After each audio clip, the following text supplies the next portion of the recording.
Hello, can you hear me? Please, I would like to encourage you to come a little bit closer to the stage because here are some seats free and it's always good to have you as close as possible. So please feel free to join us here next to the stage. Thank you.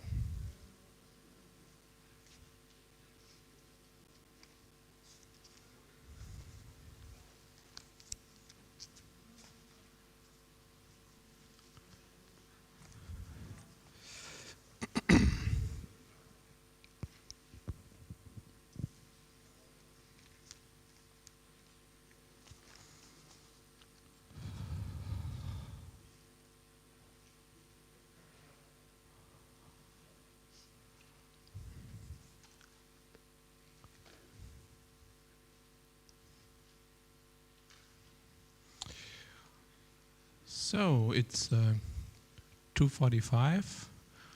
We are right in time. Good afternoon and welcome back to our third and final panel.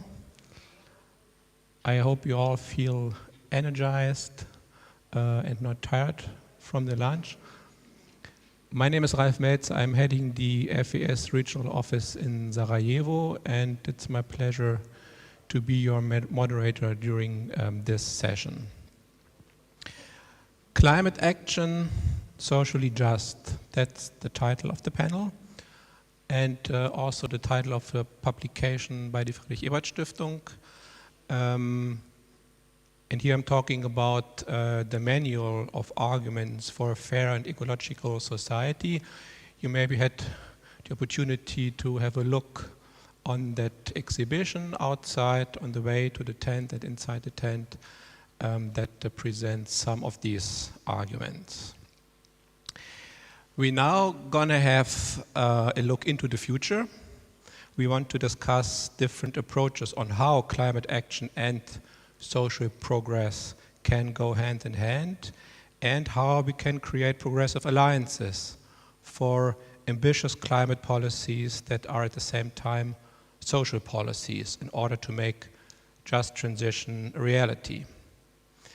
We now have voices from the young generation on the panel. We have the regional perspective represented, and we have the opportunity to discuss the role of the European Parliament. And I would now like to briefly introduce you our panelists. Via Zoom from Sweden, we have Jytte Guteland with us. Jytte is a Swedish social democrat and a member of European Parliament since 2014. She is the S&D coordinator in the Environment Committee. And she served as the rapporteur and lead European Parliament negotiator for the European climate law. From 2007 to 2011, she served as the chairwoman of the Swedish Social Democratic Youth League. And here on the stage, next to me, is Anna Pirtsalava. She is the Secretary General of Young European Socialists, which is the umbrella organization for the Socialists and Social Democratic Party youth.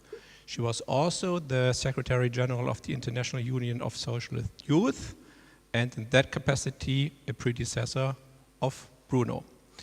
Anna has been active in youth politics since her young age in Georgia. Next to her is Marko Mihajlovski. Marko is a political activist, and he is the president of the Social Democratic Youth of Macedonia. He has been elected in this function as president of SDYM in 2020. And since September 2020, he has also been working as the chief of staff to the Macedonian Deputy Prime Minister for the fight against corruption and crime, sustainability, and human resources. Next to him is Bruno Gonçalves. Bruno is from Portugal and currently the Secretary General of the International Union of Socialist Youth. Elected during the last Congress in Panama, Bruno has also been involved with the social democratic family at the national and European level.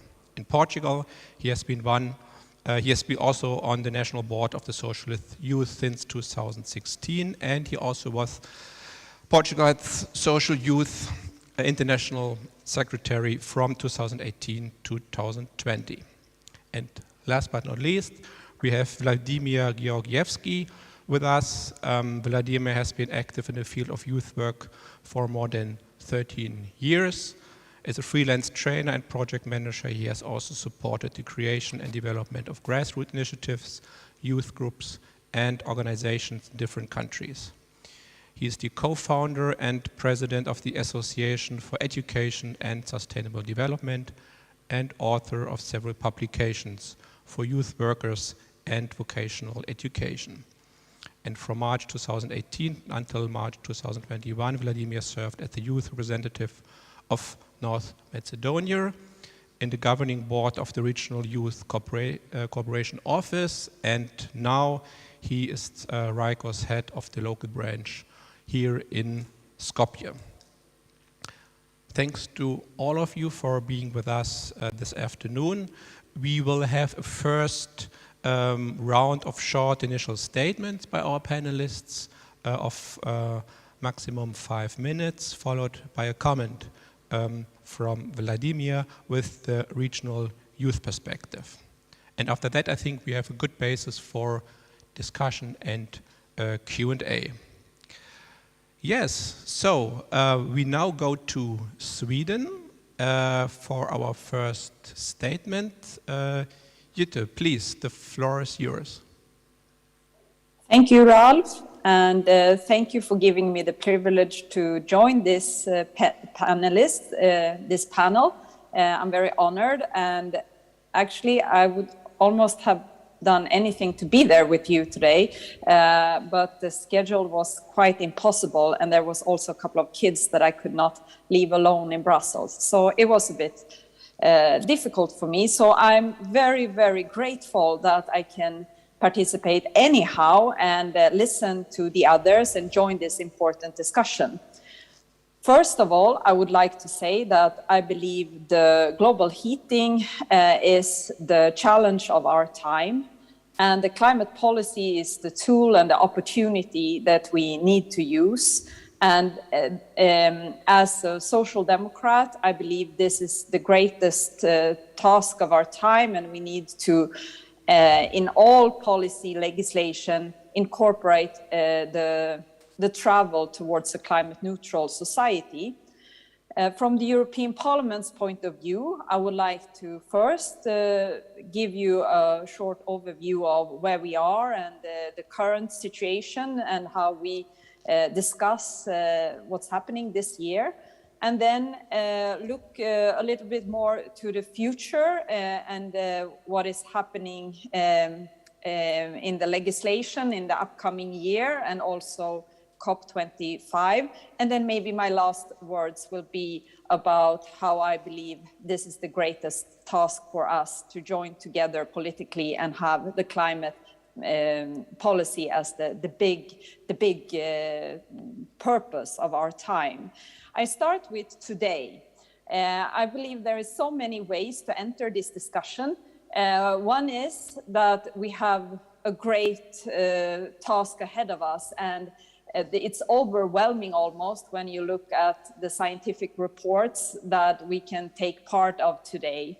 I'm thinking not at least about this summer when the IPCC once again performed its report, the sixth one. And in this development report, I was almost scared, even though I've read similar things before, because this time it was even sharper about where we are going. We see that we are going to a future where the sea levels will rise. In next century, we will have sea levels that is 2 meters above today, and that will impact so many people around the globe, so many cities, so many people who live where it will be impossible to continue to survive, and where the sea will be overwhelming. They were very clear about that we will experience extreme weather more often than we have done before. And coming from this summer, where many of us saw what is happening also in Europe, it is a very scary reading to see that this is something we can expect almost every year if we continue the way we do now. I mean, this summer we saw Belgium, where I live my life most of the time, having people affected, and both in Germany, Belgium, 200 people died from it, but this is something that unfortunately we will see more often in the future if we don't act. It is also very clear that in 20 years we will pass 2 degrees and heating, and we will thereby not reach the Paris Agreement if we continue the way we do. The scientists were also very clear that this is due to human action. There is no one that can claim anything else today. It's so obvious, and the scientists are so clear and convincing that this is due to the emissions that we depend upon, that we emit by human action. And therefore the message is also, we need to change this. And then I would like to also, when I describe the current situation, go into a more optimistic way of entering it. And that is that it is also very clear a message from scientists that it is possible still for us to make sure that we are changing this pathway. We can change, and we can go towards a climate neutral society. It is possible. And it is still possible also to avoid the very worst extreme weather scenarios. It is possible for us to now also change it. And this is also a window of opportunity that I would like to say also a few more words about. Because for me, who was member of the European Parliament 2014, I see that the discussion of today is completely different than what it was back then. Then we had always the debates in the nights about climate because it was not on the big agenda. Today we are in the very center of discussion. So in the Parliament, this is the first debate. It's about the climate policy and where we are going. And being the rapporteur for the climate law, I also feel fulfilled, engaged by what we accomplished. Because it's very clear that the European Union is now going towards a climate neutral society at the latest in 2050. And we also have very ambitious targets on our way. We are going to at least have a decrease in ambition by 55% to 2030, if you compare to 1990. And we have several instruments that will help us. We are creating a greenhouse gas budget that will help us deliver on the Paris Agreement. We have an expert panel that will work, a board that will work with experts and evaluate how well we do. So there are many elements in the climate law that will help us. I also believe when we speak of opportunities and the window of opportunity that we have now, we must also mention the shift in the US leadership. And Biden vis-a-vis Trump is like day compared to night. So this is really important in front of Glasgow. Now I would like to just conclude by saying my second part, and that is the year we have ahead of us. And I like to inspire the discussion because we have the climate conference in Glasgow. We now need to update the ambition from all the member states in the discussion. The national commitment, the NDC, need to be more ambitious. We need to do more to help developing countries, also with climate financing. Above all, we need to make sure that the world is doing all it can to respect the Paris Agreement, and that there is a hope from this conference again, that the world is really turning its way. And all these 81 countries who have not even acted on the Paris Agreement, they need to feel that this is the very last time to change their mind and do what they shall to respect the future. And then my very last word is that I believe, in the introduction, of course, I believe that we, the leaders of today, in all our different meeting rooms and all the discussions that we take part of, we need to be absolutely clear about what's the big picture here. What is the goal that we are creating together? We had, as Social Democrats, a very great history in Sweden of building a welfare society. And I believe now there is a new chapter, and the chapter now is about creating a sustainable future, ecologically, economically, and socially. And this is the big task to join together in all our meeting room and all our different capacity, that we together build that sustainable society. Thank you. Thank you very much. Thank you very much, Jytte, for the statement, also for this encouraging message. Anna, please, your turn. Thank you, first of all, for having me in this panel. And I think it's very important to have the voice of young people always when we are talking about climate justice and climate issues. And I think we have to thank for that to young, brave, and in most cases female activists that are fighting every day for climate justice. I think we all know the name of Greta Thunberg, and we all have heard about the Fridays for Future movement that every week are fighting and putting a lot of spotlight on this matter. And personally, I had the privilege to be in New York before pandemic started, when it was a Youth Climate Summit. And I think it was one of the key defining points when we are talking about the issue, because the Secretary General of UN, Antonio Guterres, by then said that in that summit he is a key listener, not a key speaker. So that means that young people really are taking over the topic, because this is about our present, this is about our future. And we decided not to wait for older generation to tell us what to do, but we decided to take over power in our hands and really put an emergency title on this issue. And also the language we are speaking about climate changed a lot, because before it was about like climate change, but now it's climate urgency, climate emergency. It also shows, as a previous speaker mentioned, how urgent the topic is, and we are out of time. We need to act now. We need to address these issues today. But at the same time, it's important not to forget the intergenerational aspect of the issue, because sometimes I see that it creates a bit of like a gaps between generations where we are speaking about climate. It's important to understand that this is a common issue that concerns every one of us, and that's why Paris Agreement was mentioned there. And I think that this topic only can be tackled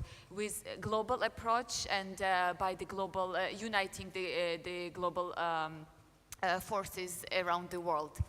But I also, as a social democrat, as a socialist, I want to underline one key aspect when we are talking about climate, and it's a justice topic.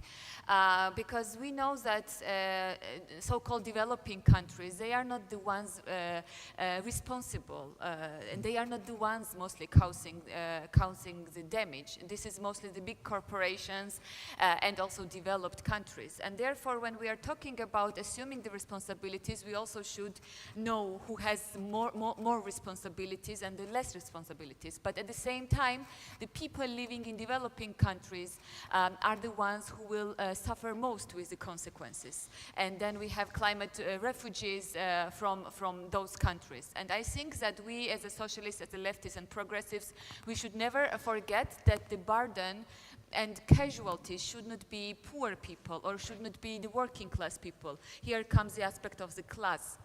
as well, and it should be tackled in a just way, and responsibility should be divided also proportionally between countries and also between corporations.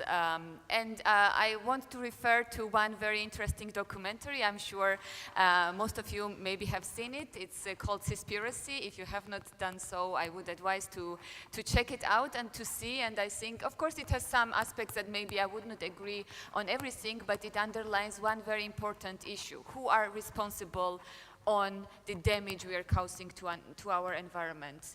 And it's not only individual consumption that we have to reform or we have to address it, because sometimes in this society, in capitalist structures, they love to put responsibilities on individuals, and they ask us, of course, not to use, like, for example, plastic straws, and these small actions matter. I think we all should take them seriously, but at the same time, in my opinion, this is putting focus on the main aspect and main responsibles for the climate damage we are causing to Earth. So I think, yes, it is a very complex issue.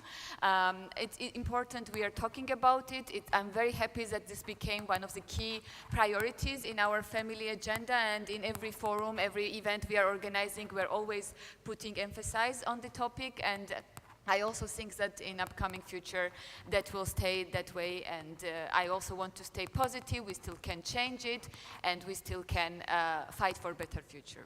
So that's all from my side, but then I think we will have some questions and I can go more deep into the topic. Thank you. Sure.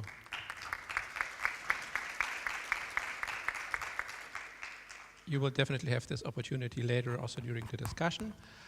Marko, please, your turn. Thank you. Почитувани присутни, чест ми е што имам можност да се обратам на оваа панел дискусија на Социо-Еколошкиот форум тука во Скопје. Како што кажа Ана пред малку, добро е што младите сме вклучени во сите важни процеси. Не само за сегашноста, туку и за иднината. Затоа што иднината е обврска на нас, младите генерации, на што постојано треба да ги потсетуваме и повозрасните за нивните обврски и одговорност. Со оглед на тоа дека тие се тука со нас, а товарот на иднината ни следува на сите, особено на генерациите што пред нас учествувале во создавање на еден ваков свет, во кој очигледно една од централните теми е оваа денешната. Може би една од најважните теми се секако изворите на енергија, прашање кое секогаш ја определувала иднината и развојот на човештвото. Како младина и дел од владачката партија, Социјалдемократската младина е активно вклучена и во однос на овие прашања, со полна свест дека многу од поединечните теми се предмет на интерес на други, да кажам поинакви групи и поединци. Еве да како пример ги посочам изворите на енергија и тоа како се заинтересирани тие групи за статус кво, бидејќи ги раководат крајно брутални интереси. Затоа малку е да се рече дека со голема внимателност ги следиме случувањата околу енергетскиот сектор, бидејќи следењето подразбира пасивност, а станува збор за политика и политичка тема кој ние никако не смееме да ја одбегнеме. Туку токму спротивното, сакаме да бидеме вклучени, а и ќе се вклучиме во сите сегменти на политиката, која сепак е клучниот фактор при градењето на одлуките во овој свет во кој што живееме денес и во светот кој што ќе живееме утре. Тука морам да нагласам дека во политичката партија од која доаѓам, ние како млади и според статутарните одредби на партијата сме вклучени во креирање на политиката, што ќе создаде простор за обезбедување еколошки прифатливи и обновливи извори, почиста и поздрава животна средина, а тој дополнително не мотивира сите нас за интензивирање на ангажманот кој за нас е политички ангажман, еминентно политички ангажман. Во ова време ние сме во постојано барање на најдобрата формула за тоа како треба да действуваме, а меѓувреме ни е исполнето со конкретни акции и иницијативи за подигање на свеста на сите млади за климатските промени и нивните ефекти врз животната средина, за секојдневното живење. Исто Ана напомена колку е битно да почнеме и да слушаме, а не само да зборуваме што е тоа што и ние како млади го кажуваме, но и вие повозрастните, поискусните, и да почнеме да действуваме врз истото. Свесен сум дека на оваа денешна средба една од многуте која е, а се покажува многу неопходни чекори во унапредување и потечно подигање на оваа тема на најприоритетното ниво И во таа насока би посочил дека кон граѓаните треба да се обраќаме и со апел, но и со помош, дека при нивното едуцирање, совети и укажувања, тоа е постојано за да најшироко биде сватено во нивниот составен дел на нивното секојдневие.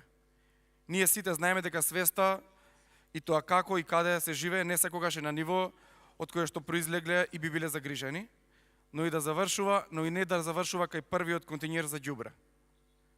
Таа мора да биде поширока и посеопфатна. Тоа се неколку поенти, односно појдовни точки, а тука ги споменувам и со акцент, ова е само една скица прико која би ви ја презентирале нашата политичка позиција за овој проблем. Се разбира дека на ова место сакам да го искажам и мојот оптимизам, особено за ангажманот на нас младите, со оглед на тоа што сега е видливо дека свеста за климатските промени кај младите во нашата држава денес е на едно многу повисоко ниво.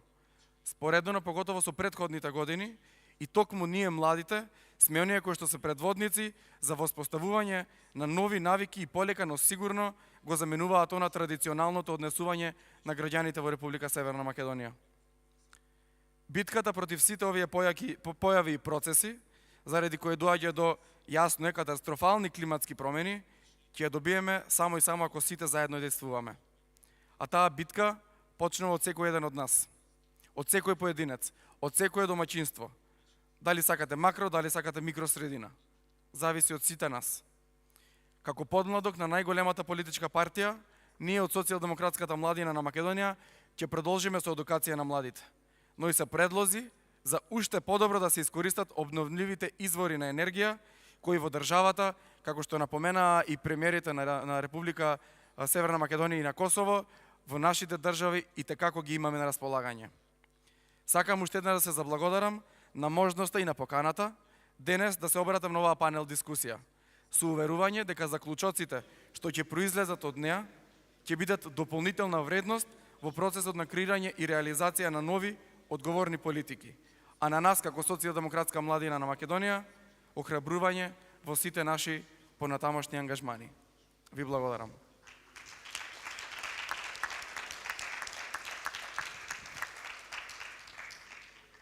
Thank you very much, Marco. Bruno, now the floor is yours, please. I hope it's working now. I won't promise to be as interesting as my fellow colleagues, and pretty much, not everything, but pretty much has been said. But I want to start this intervention by recognizing one thing that is essential that Anna and both Han and Marco actually picked here.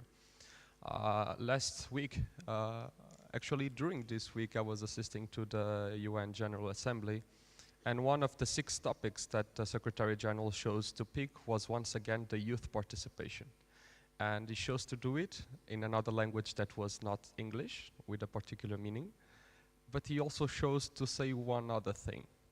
And that thing is that we are normally asking youth to participate, we are normally asking youth to intervene, but we are not always listening to them. And what FES is doing here with Olof Palme Center, with the Institute for Progress is really important, because it's not only about giving the representatives for the young generations a seat on the table, a floor on the stage. It's about hearing us, it's about taking our contributions to the national level. And for that, at least at the UZ level, as I know as my fellow colleagues, at also the national and European level, we won't always be grateful, we will contribute on the way that we can. And having this said, I have to confess that you are here joining my 2 passions. I've graduated in mechanical engineering for environment and energy. I'm a long activist in politics, both in Portugal and at international youth level. So it's kind of emotional also to me to speak about climate change and how it impacts not only directly our citizens, our young comrades and not comrades all over the world, and particularly what it means, because if there is one thing that I've learned from the past is if you want to compare, for example, the indexes of energy consumption or production with the GDP of each country, with the value that people give to the life or the quality of life that they have in each of the countries, you will see that they are completely correlated. And this is one thing that we have to understand if we want to approach a new level of cooperation. I have to say that the last years, as many of you already know, have not been the best to multilateralism, have not been the best to cooperation, have not been the best to dialogue. And it's weird, and more than that, it is bizarre. We are now facing a global pandemic. We are now facing a virus that does not know any borders. But at the same time, we are answering with the same answers that we had 50 years ago, that is closing borders, that is having restrictions on our movement. And we understand that from the health point of view, but this cannot be the solution when it comes to climate action. And I don't want only to speak about what as the International Union of Socialist Youth, what are we doing now and what can we do for the future, but I can illustrate with something that is also what we have been doing in the past. As many of you might know, and some might not know as well, we have had a lot of different leaders in our organization. Guterres, the Secretary General of the UN, was participating in USI and now is advocating for climate change. Jacinda was also president of USI, and now she is doing a complete change in what is the current situation in New Zealand, and promised to have a carbon neutral country by 2024. What we hope that will be the next chancellor of Germany was vice president at USI and is now tackling the climate change at the national and international level and putting it where it should be. That is, we cannot have a climate action. We cannot change the path that we have been doing by leaving anyone behind. The same for Manuel Valls, the same for the current Secretary General of NATO. So we have had a lot of brilliant people that were in the board and activists at the USI level that are now actually taking the charge, are actually in the decision-making process and are actually applying what they were advocating at the USI level. And I want to address this because I know that today we have a lot of young members here, people that are participating from all over the Balkan region, because we are at the same time having our side event, that is the Balkan Roundtable.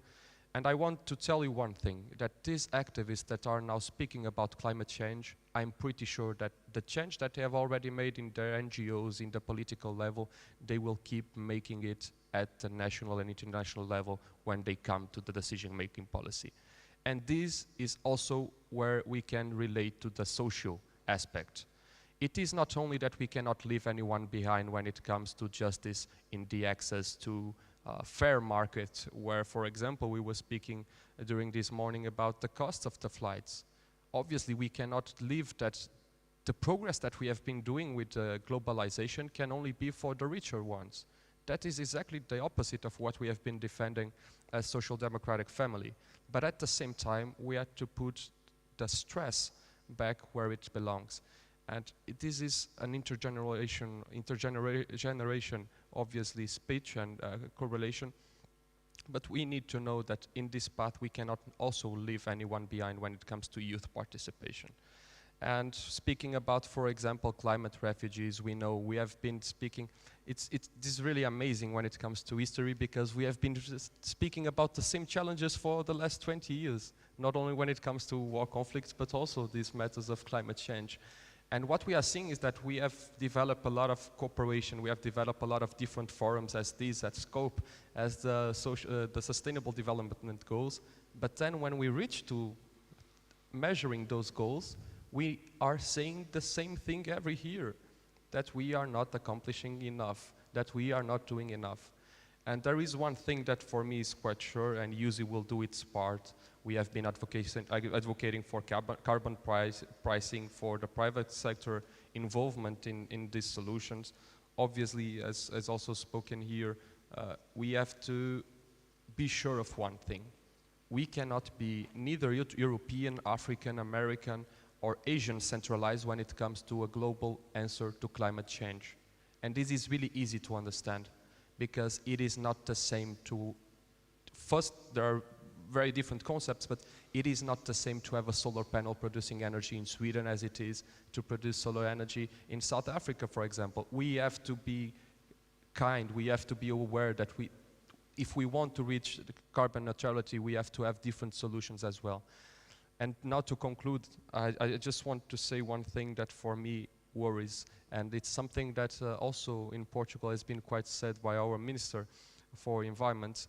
And this is one thing that summarizes what is also our perspective from the human perspective of the climate change. We are putting the stress that we don't have any planet B, that the planet will not the planet will not leave behind our existence. But it is exactly the opposite. We are destroying our race, we are destroying humanity. We are not destroying the planet because the planet will still be here, it will readapt, but it will readapt without us as a species. So this can also be the time that we go back to our inner experiences and at least try to fight this solution for ourselves, because I'm sure that we are not the first generation tackling the climate action and climate changes, but we might be the last generation fighting it, and it's obviously not for the best reasons. Thank you.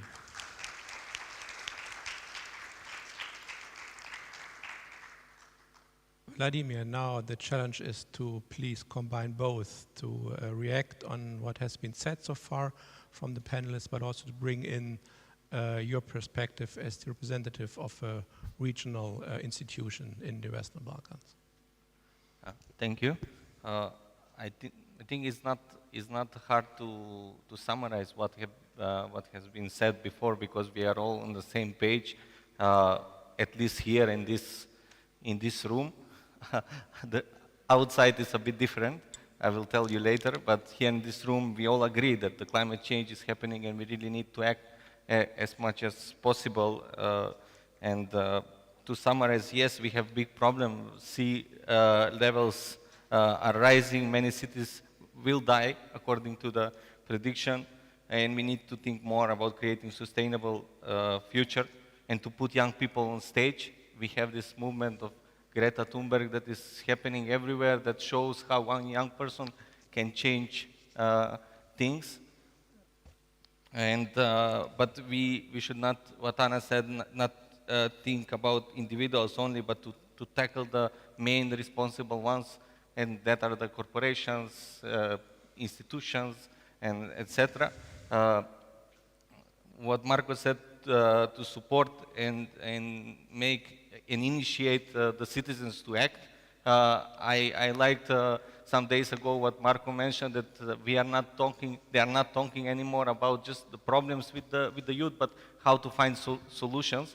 When we were making analysis of the new strategy for RICO, we consulted many young people, and they were also mentioning this topic as important, but it's also a challenge, and young people cannot find the solution by themselves. We need more bigger approach, and that is the complex part. But we are towards that, and this conference shows that it is important step. But what my colleague said, it's important not to just involve the young people, but to really listen to them, and that is a challenge that we many times forget. We promise things and then we don't apply in the real situation. And what you mentioned is very important, that the planet will readopt what we will do, and this COVID crisis shows that we are very dependent of the nature of the surrounding, and we can go extinct much faster in the end. Just one more fact is that if we continue with this way of living, in 2050 we are going to have more plastic in the oceans than fish. So just one of the facts. And 50 million tons of electronic waste have been thrown per year. If that is not worrying us, I don't know what else will.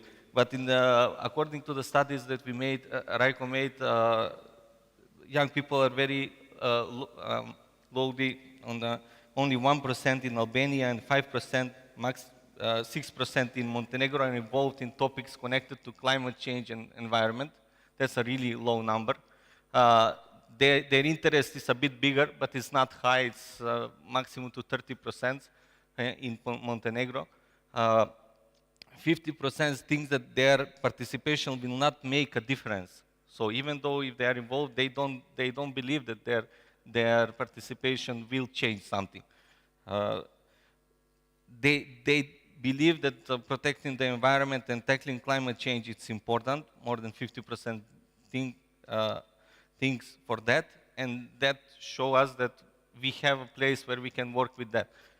We can work with them, and we finally have to think. In RICO, we say, okay, we are because of all analysis that we made, young people are more looking into the future than the older generations, and they are more willing to tackle global problems, global challenges than dealing with the past. So we think about this approach to involve environment, climate changes, and entrepreneurship, employment, volunteering as a topics that are important, and to directly work with them. And through that, they are going to see that they have many similarities, and that they can work together, and they can be friends and colleagues in the future.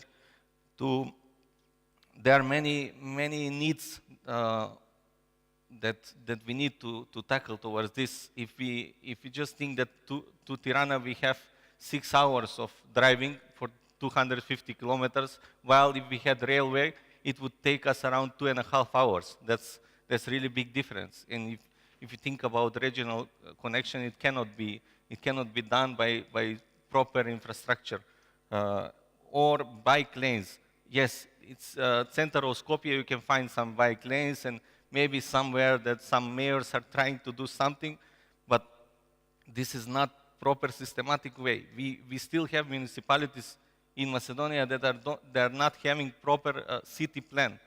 How can you think about development of the city when you don't have proper city plan? Or we still have municipalities that cannot collect the garbage, and we should think about recycling. So that's was shortly what I can say. But I would really focus also on education, raising awareness, schools education about environment and climate change, and also tackling as a systematic approach and sustainable, finding sustainable solutions, not thinking for tomorrow, but for the next generations. Thank you.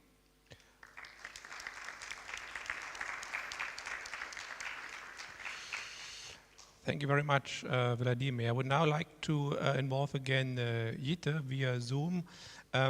My question is, this morning we talked about both the EU Green Deal and the Green Agenda for the Western Balkans. And my question is, from your point of view, from the point of view of the European Parliament, would you say that both strategies, both instruments are already, is there enough, let's say, enough coherence between both of them? And would you say that the European Union can help more the Western Balkans countries on their way to implement the Green Agenda?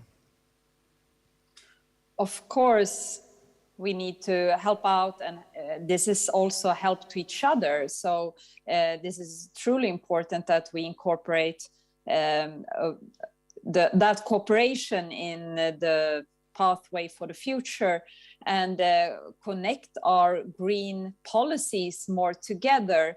It's the key. And of course, as being close to each other as we are, we need to work even closer than many other regions in the world. So I really believe this is the key to the future, that we cooperate, that we talk about how can we integrate our policy making and be working side by side and have coherent policy for the future. And I mean, in front of COP this fall, I think this is also the big thing. Make sure that when we speak about sectorial legislation like the climate policy for industry, energy sector, then of course it is better for everyone if it's not in contradiction to what's happening with our neighbors. So we need to work in a similar way. We cannot demand from one another that we do exactly the same, but that we help out and have an idea together. And that is also something that will create predictability for the industry and predictability for us all. So this is the strength of the benefit of the European Green Deal, is the predictability for everyone, that you can see where Europe is going. And also with the climate law, that is the same thought, that this helps every sector to know where we are heading. And just one final thing is that I believe it was so important to listen to the panel about also the participation for the young generation. And I completely agree to what's been said by all, I believe, in the panel, that this generation have changed everything. Together with scientific report, Greta Thunberg, Friday for Future, all the young people out there in different political organizations, in the Social Democrat and Socialists youth lead organizations, in UC, yes, it is changing everything, and we cannot underestimate how that has also had influence on the European Parliament in our case and in many other parliaments in the world. And now it's time for the second step. Now it's time for the young to be the decision maker.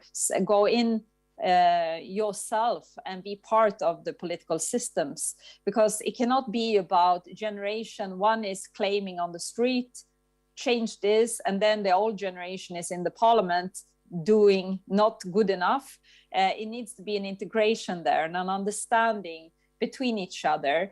And I believe it was, I think it was Marco who also said it, or if it was Bruno who said that we also need to listen to each other. So it's a double way listening. Thank you. Thank you, Jette.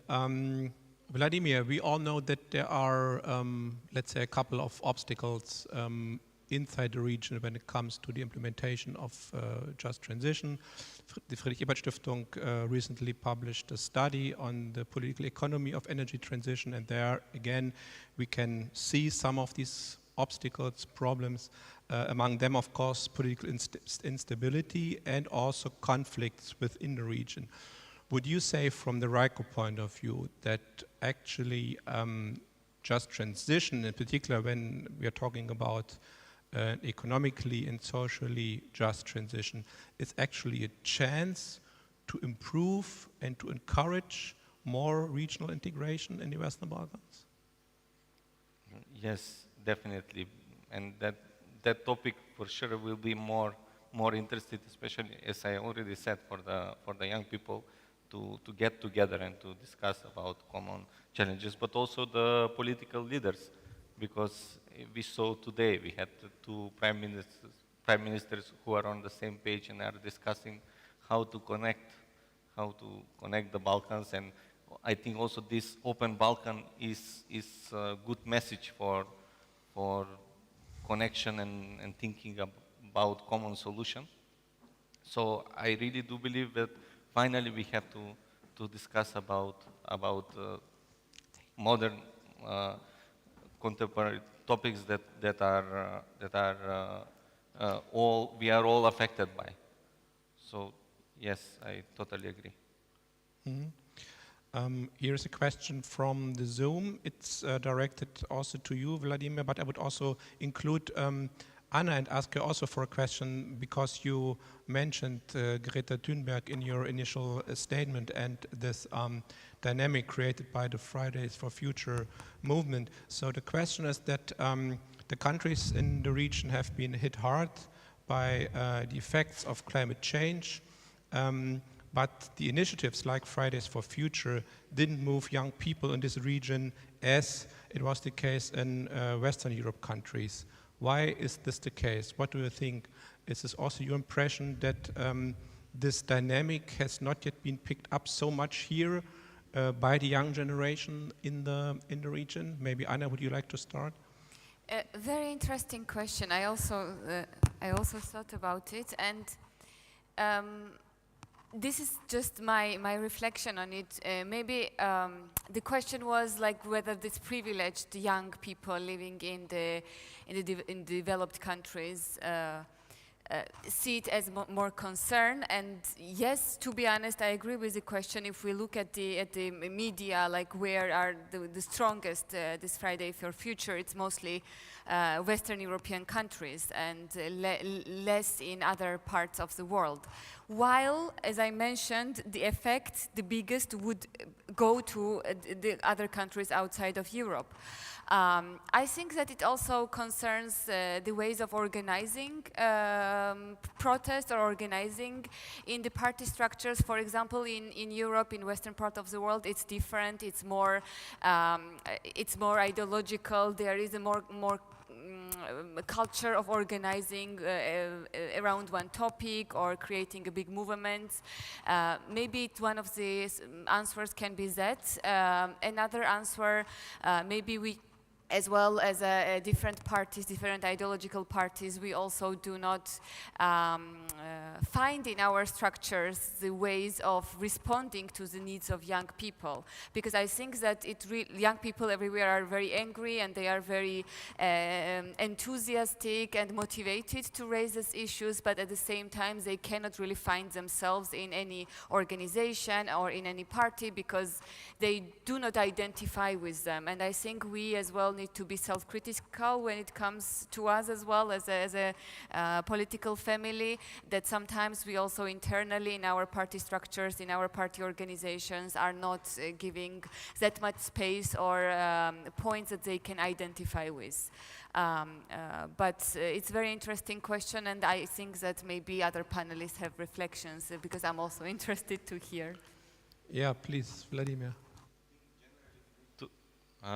Generally, we need to increase the interest of the young people to participate in any action, any activities, because now, as I said, more than 50% don't believe that their actions are going to change something. So when you have this high percent, in the other hand, 30 to 60% of the young people want to see their future in Western Europe. So that is the biggest problem.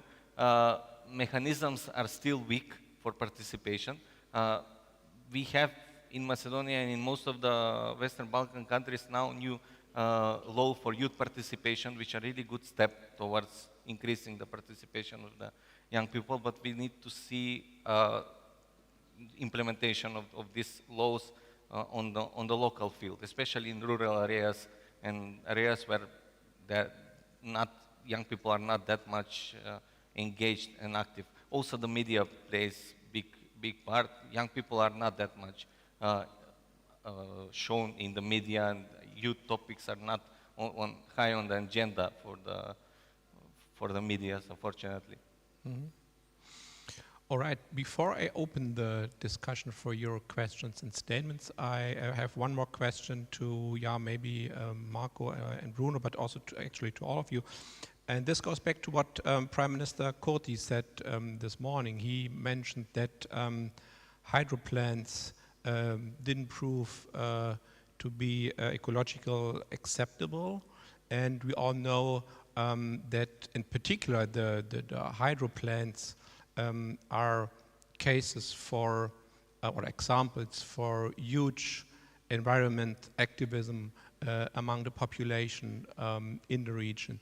At the same time, we also know that often there's a certain hesitation among activists, and in particular young activists, to enter into politics in a sense of also party politics.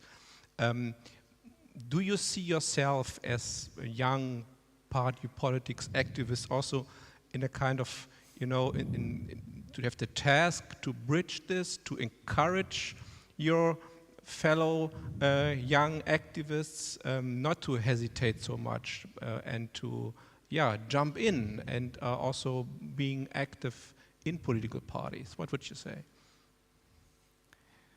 So thank you for the question. I'm going to speak English now because it's hard for them to hear the translation. That is what we are doing right now. Every single one of us. And what Vladimir mentioned earlier, that we need to make young people to be interested in the topic. Let's take different approach. Let's first hear them, what are they speaking? Because this is not new. We're talking about this for more than 30 years. And there are answers. There are ways that we can work it out.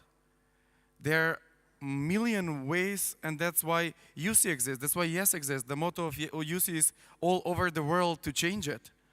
That's the only point that the topics like this and these meetings like this, the forums, are there for.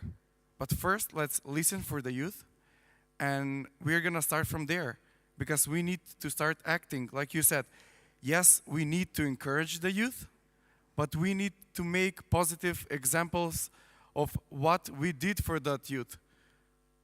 It's not about for me to encourage other young people in the country to join the politics and for this to make it to be their topic, to be their fight, to fight it all together. Because if we do not adapt to this, like we are adapting to every single thing in the 21st century, it was with the technology the same thing, it was with the pandemic. If we do not adapt to the situation, then we're not gonna make it. So, in my opinion, we first need to make an example for the youth that we're listening to them. We're acting on what are they telling us. And then it's gonna be natural for them to join, because they're gonna see, okay, look to this politician, young politician, look to this guy, what he said, what I said to him, he did it. So then I'm gonna join, because he made a positive impact on my society, in my municipality, in my country, in the region, in the whole world.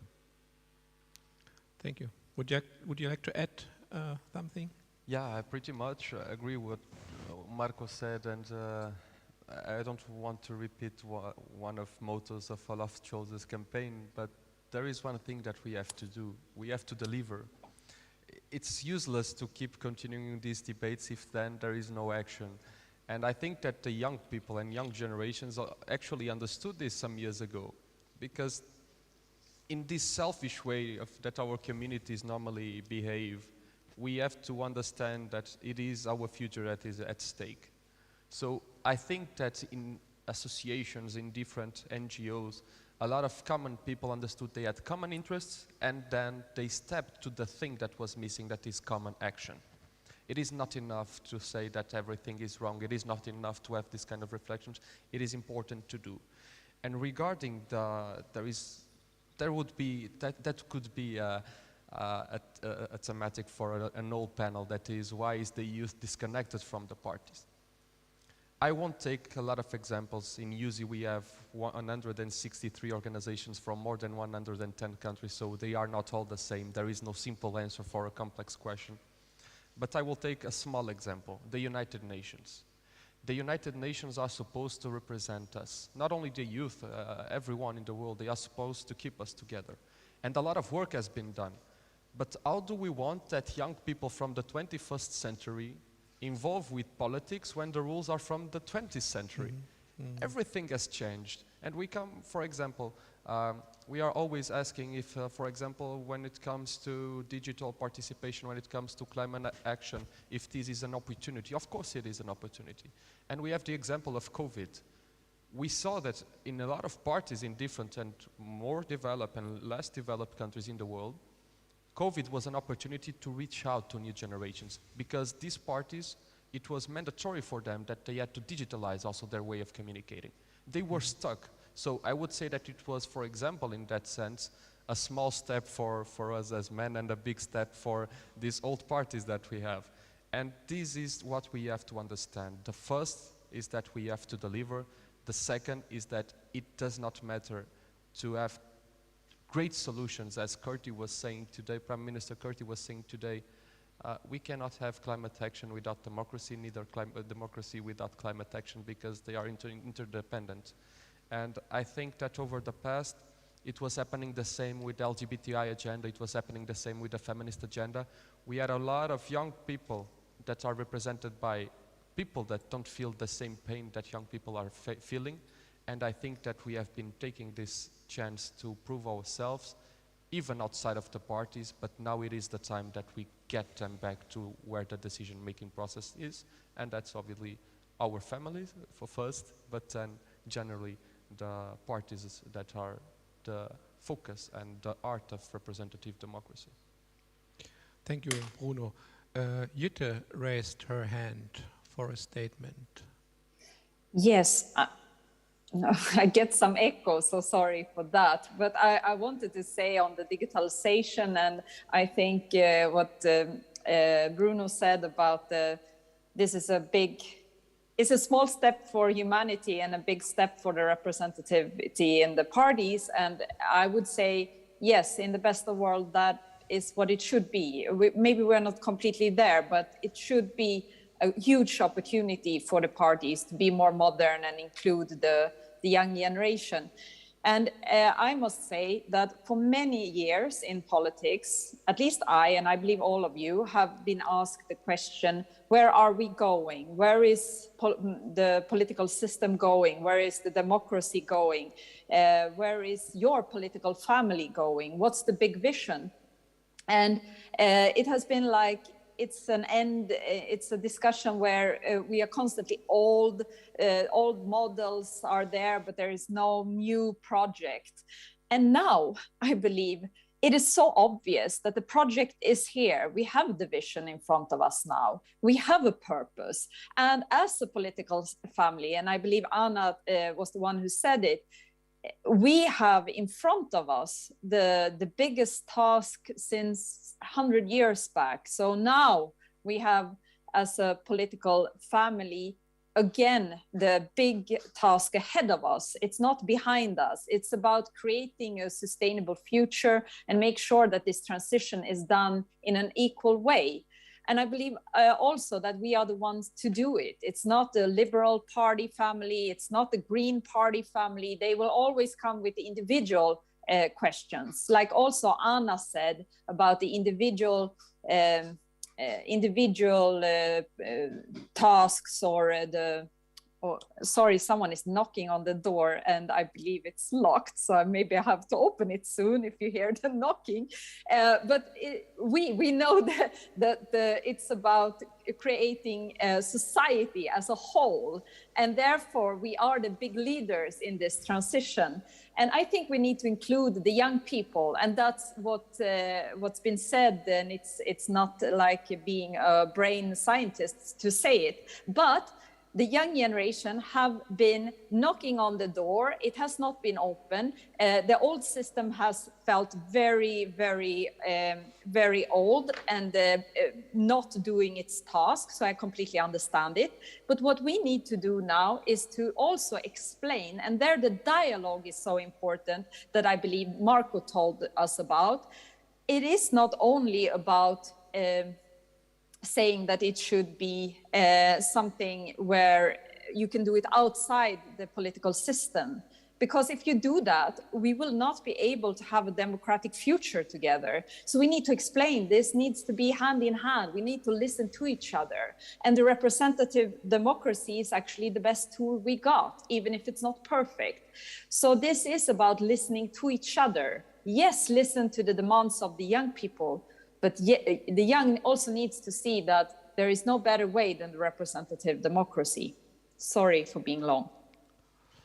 No, not at all. Thank you very much for that intervention. Yeah, as promised, now the floor is open for your participation in that discussion. Please feel free to raise your hands for statements or questions to the panelists. Who likes to start? Please, here in front of the stage. It's okay, yeah. Well, it's always nice to hear that the problems are 30 years old and nobody has a solution. But now, like directly ask my question to Marco. You said that this problem with not hearing the young people here in Macedonia is 30 years and the solution is hearing them. So how it is, I presume you have 1 year of experience as a leader of the youth in Macedonia. Okay, how do you listen to the young people now because there are elections now and everything. Did you manage in this past year to establish a little bigger, how do we say, more people to be involved, young people that previously were not involved in the party, regardless of that they do that because of employment, etc. So did you manage to have some kind of initiative regarding all of this mentioned previously? Thank you. Thank you. You're hearing me, right? Yes. So I've been voted to be president in November last year. The first thing that we did with the team of 23 people of the executive board was getting together to see what we're going to do for the next 2 years, because the mandate for us is 2 years. The first thing that popped up on our minds were the green policy. The first ones to go to were Progress Institute and Friedrich Ebert Stiftung office in Skopje. And we talked with them about what were our ideas on how to get involved on this field. How we, the youth, can help, not just the country, but ourselves also. Because there are a lot of young people out there who really are into this topic. But they are also the ones who are not that interested, or the ones who are not that very well known to the topic. What we did after that is we were still doing the strategy for the SDYM with Progress Institute. And in that strategy, we chose 4 topics. One of them is the green policy that we made. After that, the FES office in Skopje made a public call for participants in the program that they created together with us, Kratko i Jasno, we called it short and clear. We had 4 modules, which participants, they applied for those kind of workshops. We did not encourage only the participants who were for our own party. No, we chose the topic, we put it out there. Okay, so we know that this is the problem. We have some ideas about it. Let's join together with all of you who are interested for it. So we got 15 people.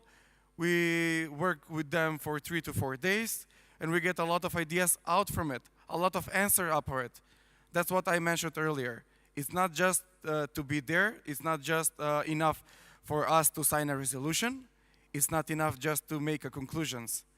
The second part is the most important thing. We need to start implementing it. And after the elections, unfortunately it's going to be after, because now it's everything elections. We're going to start doing it.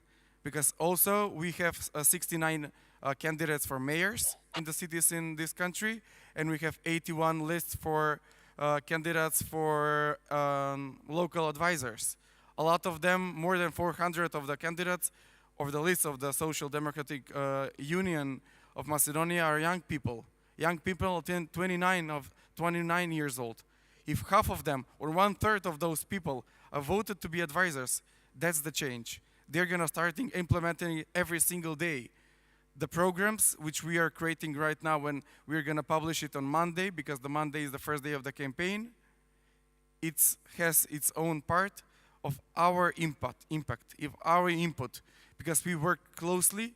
We made a circle with a campaign, Mladi Lokalno Zajedno, youth locally together, to listen to the people. And we implemented that in the programs. We're going to make the mayor promise that he's going to do it, what the youth in his city, in his municipality, asked us to deliver. So if we do not deliver the next 4 years, they're not going to be mayors again in the next mandate in the 4 years. So I think I answered the question. If not, okay, so can you repeat it then if I don't answer it?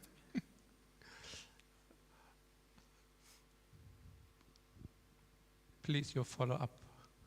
I will be short, but my question was regarding non-party activists. Everything that you said is regarding your party activists, the members of your youth party activists. So you didn't mention any kind of initiative where people outside your party made their contribution to say, hey, this is not a party movement, but this is something that we as a youth are interested in doing. I mean, it's okay if you don't have the answer now, we can talk about it later, but I need that kind of an answer. I don't need political answer, that you have 50% of the local advisory board, et cetera, et cetera. I need people that are not included in the party. How do you listen to them, and how do you contribute to the society to implement all of their opinions in the agenda that you have. That's why I said that I think that I answered it. With the campaign that I mentioned, Youth Locally Together, we traveled with a van to every different city in the country. And those meetings weren't in a closed office. They were publicly on an open field in the parks. They were outside. We were joined by people who were just passing by. We started in Strumica. We continued then in Gazibaba. We traveled the whole country. And there were coming people who weren't part of our youth organization. Some of them were the civil society organizations, some of them maybe for the other youth political organizations in the country, but we did it together. That's why I said that we heard their ideas, because this campaign wasn't for our members only. That's why we did it openly outside. We were doing it in the parks, outside in the mountains maybe, because we were also in Delchevo, on the mountain in Delchevo. We were doing it publicly. We weren't hiding. We weren't doing it in the closed offices. We were streaming some of them online. So we are doing what we think that it's the best we can do at that moment. And any idea on how we can improve that work, it's welcomed by us, and we're going to accept it. We're going to make it work better next time. So if we have any ideas, we're going to talk later after this forum, and definitely we're going to accept them, and you'll see that we're going to implement them later. Thank you. Thank you to both of you. Further questions from the audience, please. Thank you. Actually, this is more of a comment to what has already been said. First of all, congratulations for your willingness to take so much burden to tackle all these issues that were basically caused by other generations and different, economic models that you had, or none of us had impact on. So congrats on that. And yes, I do agree with what someone said, that that's another reason why, we basically owe you a more active involvement in dealing with this critical matter.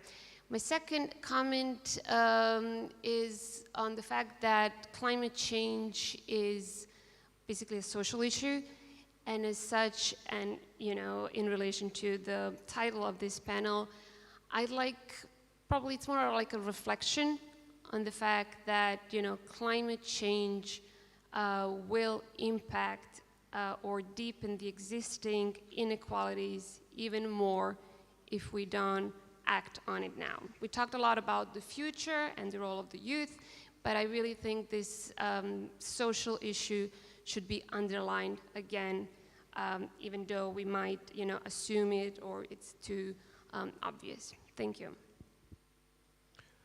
Thank you very much for this comment, and also to underline again the importance of the social dimension in the context of this discussion about transition, which needs to be a just transition in order to fulfill this. I think we have maybe time for one more question. I see one hand there. Could please someone? Yeah, two hands. So if you're brief, we can maybe combine these two questions and then... Okay, I will try to be very brief.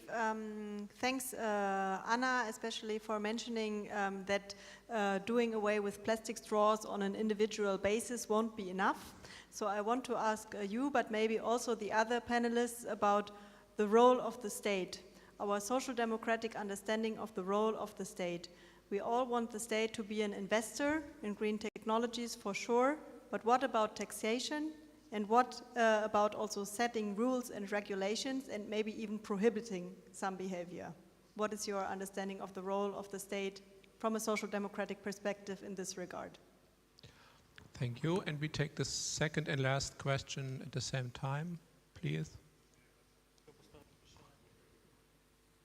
Thank you. I just wanted to add a comment and to say congratulations to our panelists that they were very precise in their answers, and it was lovely to listen to them. I would just like to make a comment that, we all see the inequalities in the world, and these climate changes really do put an even stronger emphasis on them. But also this green transition is a chance to alleviate many of them, if not all of them, because these climate changes are just interfering with our old problems. And to me, this is an opportunity to fix not only the relationship between us as humanity and nature, but also within humanity, because this is all rooted in our normal, let's say, normal behavior, where we are pretty oppressive to one another, to minority groups, etc., etc. So, and because we have such a unique opportunity, we should use it, and social democracy is the best platform to do so, because we put the human being, the person, in the center, and of course we live in nature. So this is the best way to combine. So thank you. Thank you for that comment and for that, so to say, double dimension of that challenge when we're talking about climate change. Yeah, there is this question about the role of the state from the social democratic perspective. Who likes to answer on that? Anna, please. Yes. Of course, as a social democrat, I see the role of the state as one of the biggest and the key roles, because for example, in previous panel, there was a topic regarding transportation, and yes, we see that there are flights, for example, inside EU, like there are companies that cost like 8 euros or 10 euros, and mostly it is young people who are using these flights, and also like it's cheap and affordable. So the role of the state here is not to like ban these flights or not to put that much regulations. Of course, regulations are needed on the air companies, but at the same time, the role of the state I see as to develop the railways that will be going to places and that will be affordable for everyone. So I think that with this concrete example, and there are many more examples that states should do as a regulations, they should put money and resources in creating more sustainable ways of living, more sustainable ways of consumption, more sustainable ways of production, and therefore without the involvement of the state and without proper regulations and rules, we cannot just rely on the common sense or the kind will of the big companies or corporations, because most probably maybe one or two will do that, but it's not going to have a big impact, or there are not going to be many who would do that. Therefore, we really need like a force in a sense that we have to be strong with our intentions and with our willingness to do it more sustainably. So I think that, yes, it's one of the key roles that states should play. Thank you, Anna. And I think we have time to give Jytte the floor for something you want to address, maybe also regarding the role of the state. I don't know, what was the Yes. point? Please. I'm very brief. I believe this is a very important question, and it's also, I think, connected to the lady who raised the important question about the social equality. And for our political family, I believe also that this is the essence of this, that we need to do this transition in a just way.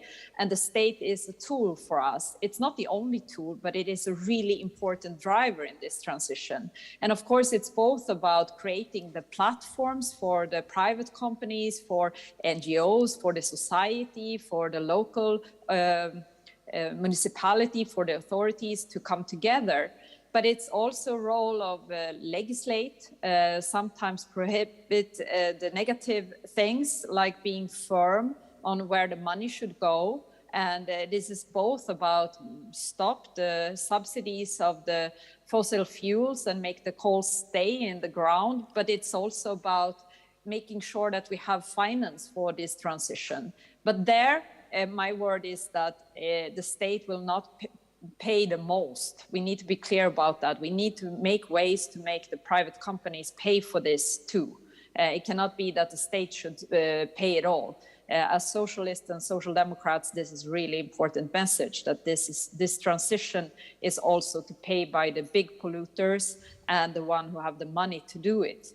And then my last word is that it was a great pleasure to listen to this very clever panel and see the engagement from the young people. And I think that's the key for the future to have success in this. Thank you. Thank you very much, Jutta, and thanks for having joined us online. We are now at the end of this panel and almost at the end of the conference, of the forum. I would like to thank you very much again, Jutta, and you here on the panel. You really proved to be drivers for change. Thank you so much.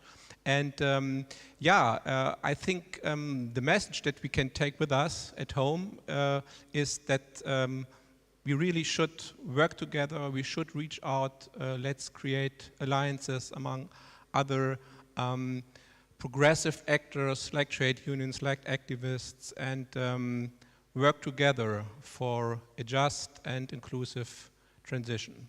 Thank you very much.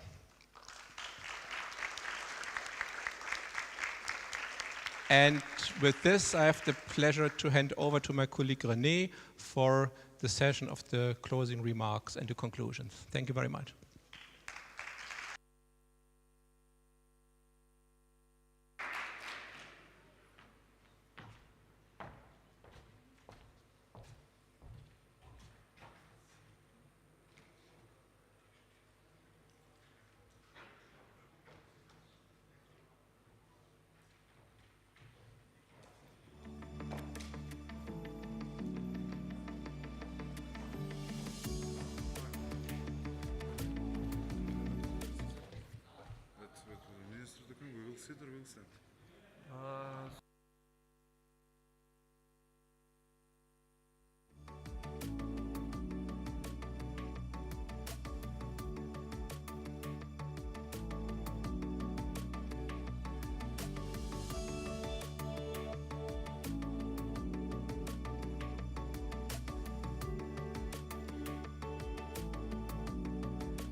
Just hang on for 1 minute. We're just waiting for the Honorable Minister, but stay with us for the closing session.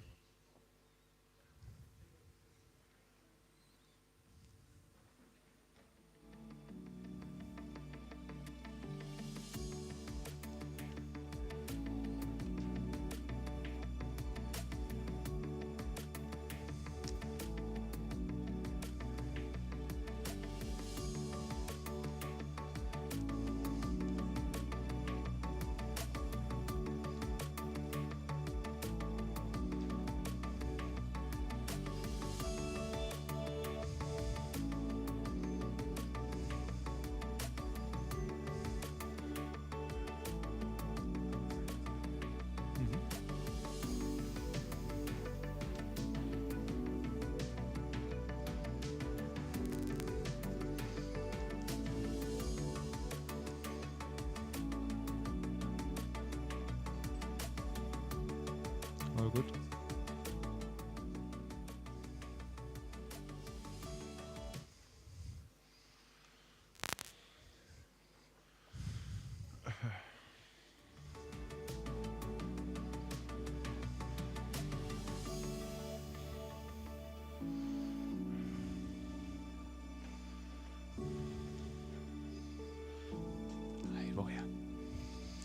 please sit in the middle, please. All right. Dear Honorable Minister, dear distinguished representatives, colleagues, partners, and friends. Before we conclude today's Socio-Ecological Forum with a farewell dinner, I would like to say a few parting words. We had quite a wild journey from party politics, social economic research to political activism, and heard a lot of good examples, especially on the local level, on how to address climate change in a social democratic manner.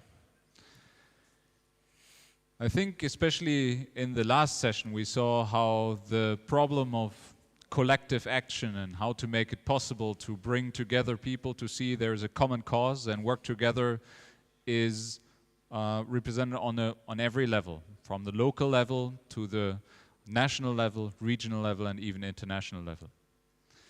So, and I think also what came through in the second session particularly is that you can really see how mayors who are committed to social democracy can make a difference by including their citizens to find innovative ways to sustain their communities, and I think we made that especially clear in the first session, grow economic opportunities.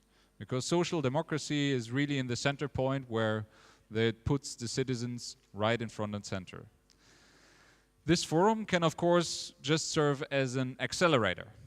We hope that you can take this forward by meeting or reuniting with partners and friends of new and old and work together as social democrats both within and beyond the Balkans. With Friedrich Ebert Stiftung, in us, you have an active and reliable partner in the region. My colleagues, many of them are here with us today, stand ready to establish, continue, and expand our work in the field of social ecological transformation for the years to come, and look forward to your ideas and initiatives. I would like to thank our partners, partner organization of Progress Institute and Olaf Palme Center, who have been with us from the very beginning. For us, this forum represents but the latest fruit of our enduring cooperation. Thank you. And of course, as you might imagine, these kind of events don't organize them by themselves, so forgive me if I'm just highlighting the contributions of just two particular individuals. I would like first to thank my staff, Ivana Vučkova, and my colleague Timo Rinke, who have worked tirelessly to make this forum happen. The forum would have not materialized if not for their personal commitment above and beyond duty. Thank you.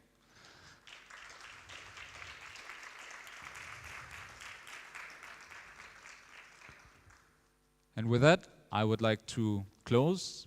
It was a very enjoyable and inspiring day for me, and it is my sincere pleasure to now introduce to you the Right Honorable Minister. Bojan, please. You have the floor. Thank you. Thank you, René. Good afternoon, everybody. Dobar den. I'll address in Macedonian language, so if you do not understand, it would be good to put the headphones. Почитувани гости, почитувани приятели, на почеток дозволете ми да се заблагодарам и да честитам за одличната организација на денешниот настан, но исто така и за можноста мене како меѓународен секретар на Социјалдемократскиот сојуз на Македонија да ја затворам ова конференција во име на партијата и секако во име на владата. Имам една вистина интензивен и корисен ден. Денеска многу обраќања, силни пораки и средби со стари и нови пријатели. Овој форум доаѓа во време кога прашањата за животната средина, екологијата, зелената енергија и зелената индустрија се изфрлија како приоритети на светско ниво. Според научниците, оваа тема се наметнува можеби и предоцна, бидејќи климатските промени, односно последиците од човековата неконтролирана експанзија, почнува да го зема данокот. Дали доцниме? Секако да. Но дали можеме многу работи да сториме, климатските промени прво да ги забавиме, а потоа да ги елиминираме? Исто така, одговорот е да. Има една стара кинеска изрека која вели најдобро време да посадите дрво е пред 10 години. Но второ најдобро време е денес. Така што, ако не сме го посадиле дрвото пред 10 години, добро е да го посадиме денес. Ние политичарите, особено социјалдемократите, посе изгледа сме тие кои што ќе треба да го направиме балансот меѓу одржлив економски развој, заштита на работниците и зачувување на животната средина. Почитувани присутни, како што истакна и дел од говорниците денеска, не е повеќе прашање дали, туку кога и како треба да се влезе интензивно во зелена трансформација на нашите општества. Таа трансформација отвара и многу можности за кои досега и не сме биле целосно свесни. Односно зелената агенда, таа представува и можност за голем економски развој, за праведен економски развој. Искрено сум горд што сум министер во влада која ова прашање го има апсолвирано и која што работи интензивно на својата зелена агенда. Како што кажа премиерот Заев, ние сме земја на сонцето, непресушен извор на енергија. Инвестициите во фотоволтаици, ветерници или пак гасни централи не само што ќе придонесат за зачувување на животната средина, туку ќе отварат и нови работни места. Во право е и косовскиот премиер Албин Курти, кога кажа дека спречувањето на климатските промени е вселенска трка на нашето време. Трка во спроведување зелени политики, трка во спречување на загадувањето на животната средина. Тоа полека станува и реалност на Балканот, кој за жал во минатото се тркаше најповеќе со вооружување. Мојот пријател Кнут Флекенштейн, нашиот добар пријател Кнут Флекенштейн, кажа дека не можеме да ја трансформираме економијата да биде зелена, ако тоа значи дека луѓето ќе ги загубат своите работни места. Тоа е точно и затоа ние како држави имаме обврска на почетокот да ги субвенционираме и помагаме зелените работни места и зелената индустрија генерално. Климатските промени се глобален проблем, кој исто така бара глобален одговор. Логично на ова, земјите не можат индивидуално и сами да се справат со овој проблем. Но има една позната поговорка која вели мисли глобално, а делувај локално, па така сите ние координирани околу оваа голема идеја, треба најпрво да се погрижиме дека зелената трансформација успешно ќе ја спроведеме во сопствените држави. На крајот би сакал уште еднаш да изразам огромно задоволство што зелените политики не споија денес тука на овој форум. Убеден сум дека пораките што ги испративме ќе бидат запаметени и ќе бидат водилка за тоа што треба да го направиме сите ние во наредниот период, со цел и овој регион успешно да го даде својот придонес во зелената трансформација и глобалната борба против климатските промени. На самиот крај би сакал посебно да се заблагодарам на организаторите и на фондацијата Фридрих Еберт, и на Институтот Прогрес, и на помошта од Олаф Палме институтот, без кој што навистина ниту овој форум ќе се случеше, ниту овие теми ќе можевме да ги издискутираме и понатаму. Можам само да ви потврдам дека владата на Република Северна Македонија останува партнер во овие политики, во нивното спроведување и во нивното промовирање на национално и на меѓународно ниво. Ви благодарам и честитки за успешната конференција.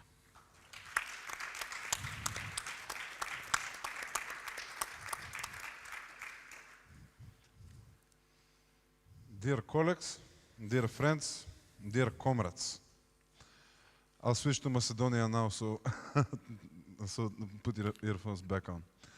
Намерно го употребив тој редослед на зборови, бидејќи прво сме колеги и колешки, кои што заедно соработуваат соочувајќи се со предизвиците, потоа стануваме пријатели, бидејќи не може ваков тип на предизвици да не сближат еден со друг, и најважното е сите ние сме другари во онаа социјалдемократската смисла, во смислата на борбата која што никогаш не запира.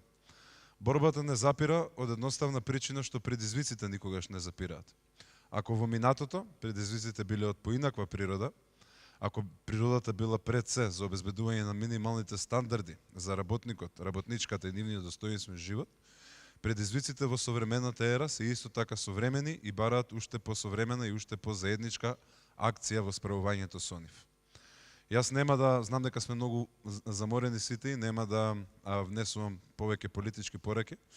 Само ќе го спроведам делот кој што истовремено е и најлесната, но и најтешката работа на ваквиот тип на конференции, а тоа е благодарноста која што треба да се каже.